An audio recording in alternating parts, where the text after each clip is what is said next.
Hi guys, welcome back to my channel.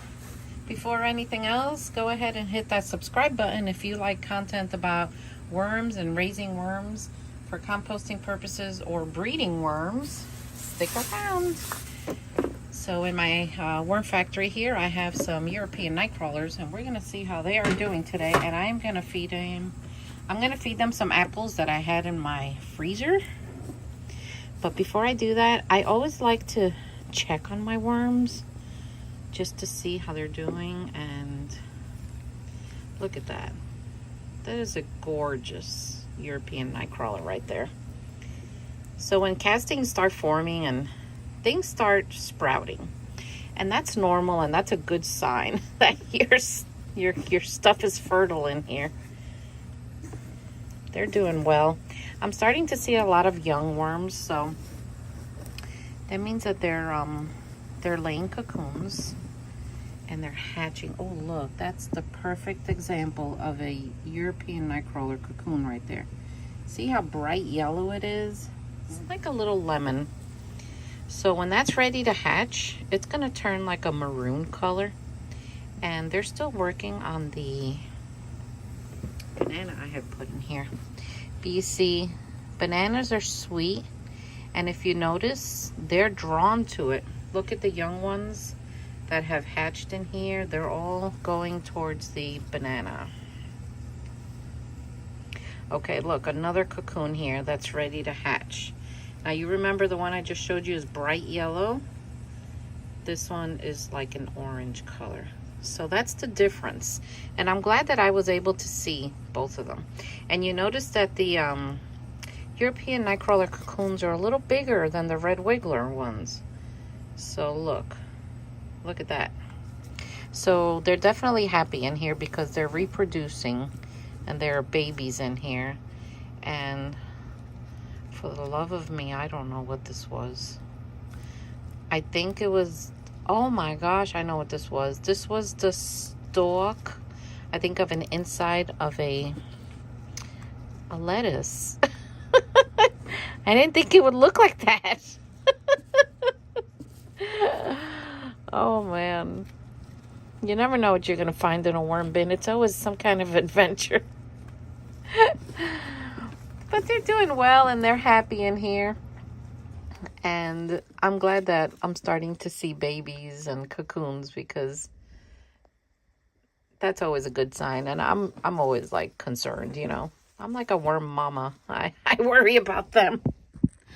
So look at that little baby right there. So I've been raising worms in all kinds of towers, bins, tubs, you name it. Towers are one of my favorites. And, you know, you don't need a tower to raise worms. Some people think you do and you don't. I mean, they can be expensive. But, you know, my husband buys them for me for gifts, because like our wedding anniversary will come up and I swear he'll say, well, you know, is there something you'd like? And I say, yeah, I'd like a new worm tower. So, and people laugh when they say, oh, V, what'd y'all get you for your anniversary? Well, it got me a worm tower. What, they said? So, yeah. But, you know, people that watch me, I know y'all are worm people just like me, and you understand the love for them. So, they're doing well, though. I'm very happy with them. So, let's see. I always look down here to see if we have any lone riders. And I see babies and cocoons down here. Oh, that's a good sign. Okay. So I'm going to just open the middle here, and we're going to dump the apples here. So these apples will break down a little faster because they're frozen.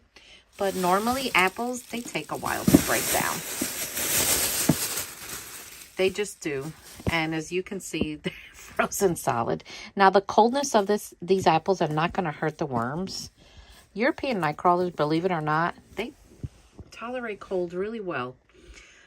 I wouldn't do this with an African night crawler, or I would put something frozen with the African night crawlers like over here, so they have room to go. But you know, before you know it, my wormery here where I have these guys hits around it maintains itself around 68 to 70. So these are going to defrost in no time. Plus, I'll cover it just to help them out a little bit. And if they want to move away, they will. They'll go to the corners. For some reason, European night crawlers love to congregate in corners of any bin I have ever raised them in. So I don't know. I think this bin, I might either keep them pure Euros, or I might take a handful of red wigglers and put them in here and just see who's going to outnumber who. Wow, that's a big one. So we're gonna keep this going. And the apples, you know, apples naturally have that sweetness, just like bananas. You know, all worms, they love sweet things like sweet potatoes and apples and bananas and corn. Oh my gosh, do they go crazy for corn. That might be my next experiment with this tower. I'm going to put some corn, and you're going to see when that corn starts to like break down and like ferment, they go nuts. They absolutely love it. So I'm not going to add any more bedding to this. And honestly, I don't really need water in here, but since we have this little thing here, and I keep this handy because honestly, it doesn't spill, and it's just easier on my hands than pumping, because sometimes my thumbs, they just don't work right. But this seems to be gentle enough for me. And of course, you know, Joe got this for me. So I love it. I also keep one in my bathroom with my mouthwash, believe it or not, and it's easier for me to use. So for those of you that are new and don't know what happened to me, the first time COVID came around, it almost killed me. And when I recovered, and it took like 2 months to recover, the nerves on my thumbs just didn't work right.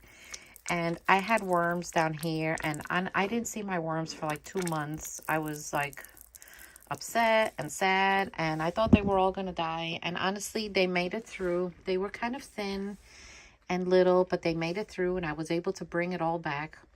And there's this lady that donated a rotary sifter to me, a plastic one, and I am so grateful to her, because without that, I would never have been able to sift my worms, because, well, I couldn't do it with my hands the way they were. But my hands have gotten stronger since then, but I still, till this day, there are days that I still struggle.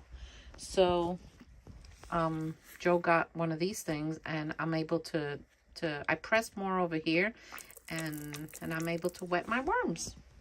So anyway, you know, I'm just grateful to be alive, and life isn't perfect, and it never will be, but that's okay. And as you watch more of my videos here, you'll notice, and people that don't know me, my personality, you know, I laugh a lot, and I giggle a lot, and I just can't help it. It's just in my nature. So anyway, I think I've talked too much already. I hope you stick around, and I'll see you next time. Take care.